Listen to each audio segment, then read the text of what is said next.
তত্ত্বাবধায়ক সরকার বাতিলের রায়ের বিরুদ্ধে আপিল বিভাগে পুনরায় আপিল শুনানি শুরু হয়েছে।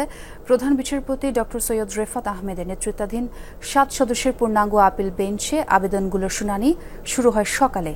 এর আগে গত ২৭ আগস্ট তত্ত্বাবধায়ক সরকার বাতিল রায়ের বিরুদ্ধে আপিলের অনুমতি দেন আপিল বিভাগ। পুনরায় এ বিষয়ে আপিল শুনবেন বলে জানান আদালত। প্রধান বিচারপতি ড. সৈয়দ রেফাত আহমেদের নেতৃত্বাধীন ৭ সদস্যের আপিল বিভাগ এই আদেশ দেন। তখন শুনানিকালে প্রধান বিচারপতি ড.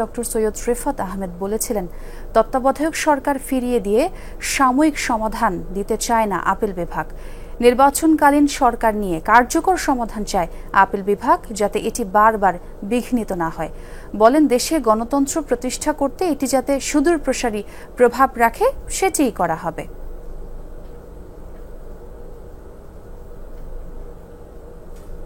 দর্শক, আরও খবর জানতে চাই, সহকর্মী মাইনুল মারুফ আমার সঙ্গে যোগ দিয়েছেন। মাইনুল, চূড়ান্ত শুনানির ব্যাপারে একটু জানতে চাই, কি কি বিষয় উঠে এলো?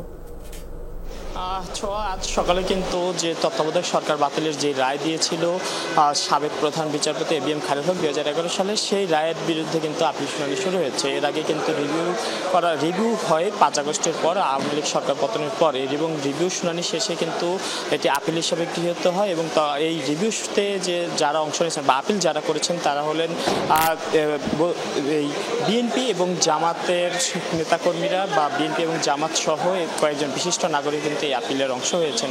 অর্থাৎ তত্ত্বাবধায়ক সরকার ফেরাতে রাজনৈতিক দল এবং বিশিষ্ট নাগরিকদের একটি অংশ আপিল করেন, এবং তারই প্রেক্ষিতে কিন্তু আপিল শুনানি শুরু হয়। এবং আপিলে কিন্তু তত্ত্বাবধায়ক সরকার থাকার যে কেন দরকার এই সকল বিষয়গুলো উঠে এসেছে। পাশাপাশি তত্ত্বাবধায়ক সরকার বাতিলের পর বাংলাদেশের নির্বাচন ব্যবস্থা কীভাবে ভেঙে পড়েছিল, পরবর্তী কী কী ঘটনা ঘটেছে, কীভাবে বাংলাদেশের স্বৈরাচারী শাসনের সৃষ্টি হয়েছে, তার সবগুলো বিষয় কিন্তু উঠে এসেছে।